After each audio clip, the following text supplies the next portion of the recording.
Metsavana sõnul vast seda ohtu ikka sel suvel ei ole, et need, kes siin ilusa ilmaga tööl pidid olema, sellest suvekuumast päris ilma jäid.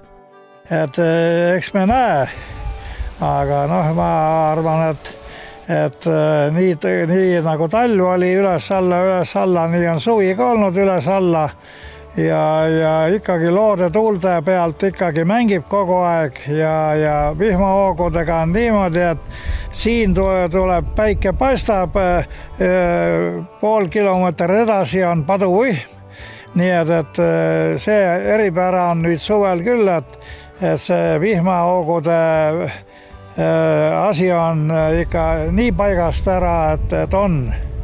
Kuigi viimasel ajal on seda vihma kallanud nagu oavarrest, arvab Metsavana, et kohe-kohe peaks sellest vihmaperioodist vast ikka lahti saama.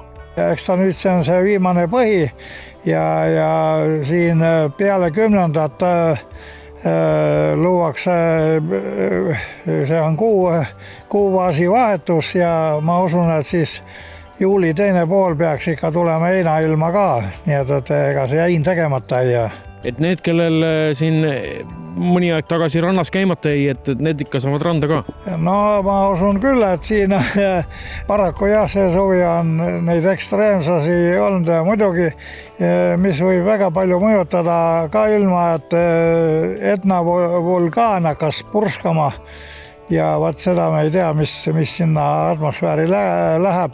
Ka lindude loomade käitumine näitavad Metsavana sõnul seda, et suve meile siia veel jätkub. Selge see, et see suvi läheb pikemaks, sellepärast, et praegu linnud on kõik,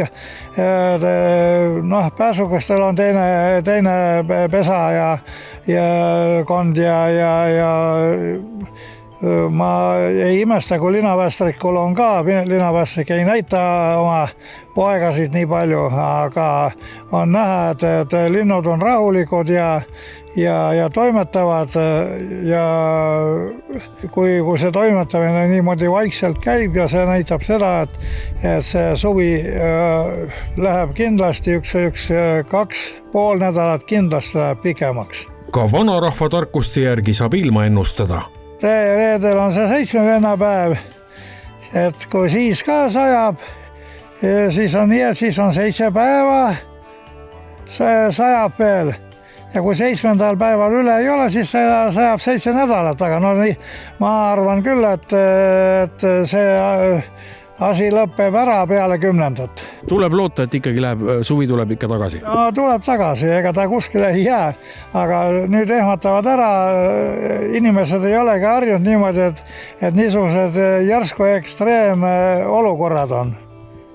Et aga see paraku peame sellega leppima.